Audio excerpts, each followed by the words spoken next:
नमस्कार, आप देख रहे हैं सुजस का खास बुलेटिन और आपके साथ मैं जुड़ी हूं लीजा।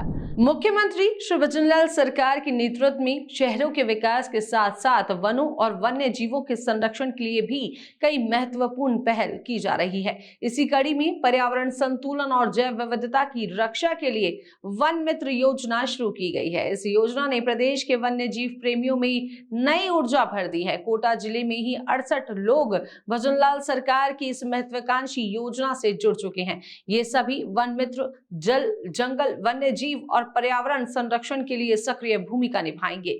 आज के सुजस स्पेशल में हम बात कर रहे हैं कि कैसे वन मित्र योजना से प्रदेश के पर्यावरण और वन्य जीवों के संरक्षण को मजबूती मिल रही है।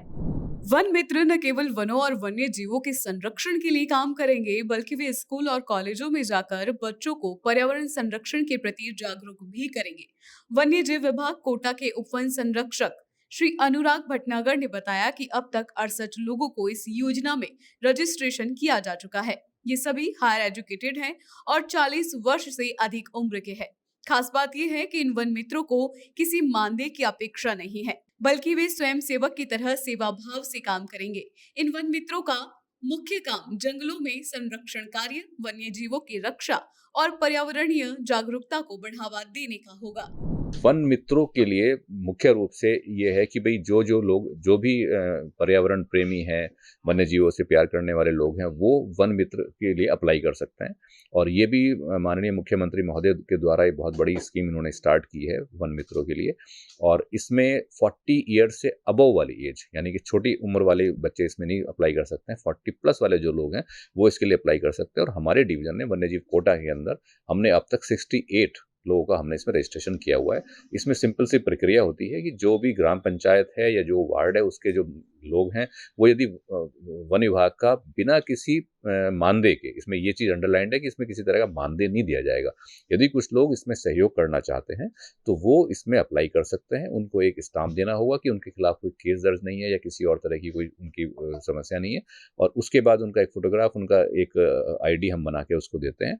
और अच्छी बात यह है कि हमारे पास जो अब तक 68 लोग आए हैं उसमें बहुत पढ़े लिखे, बहुत समझदार, मतलब हमसे ज़्यादा अच्छी उनको नॉलेज है।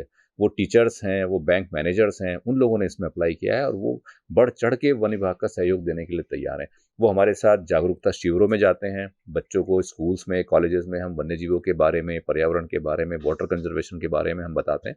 तो उसमें ये वन मित्र बहुत हमारा सहयोग कर रहे हैं। ये वन मित्र वनों की अवैध कटाई, शिकार जैसी गतिविधियों पर नजर रखेंगे और आवश्यकता पड़ने पर वन विभाग को अलर्ट करेंगे।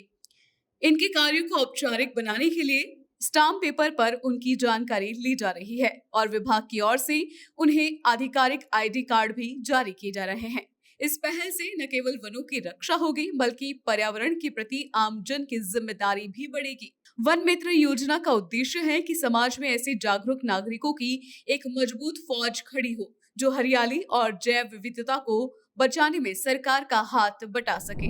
वन मित्र योजना की सबसे बड़ी खूबी ये है कि इसमें निस्वार्थ सेवा भावना को महत्व दिया गया है। बिना मानदेय काम करने वाले ये स्वयं सेवक समाज के लिए एक आदर्श उदाहरण बनेंगे।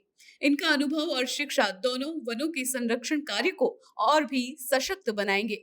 योजना के तहत हर वन मित्र समय समय पर फील्ड विजिट करेंगे, अपनी रिपोर्ट वन विभाग को सौंपेंगे और किसी भी अनियमितता की सूचना तत्काल संबंधित अधिकारियों को देंगे।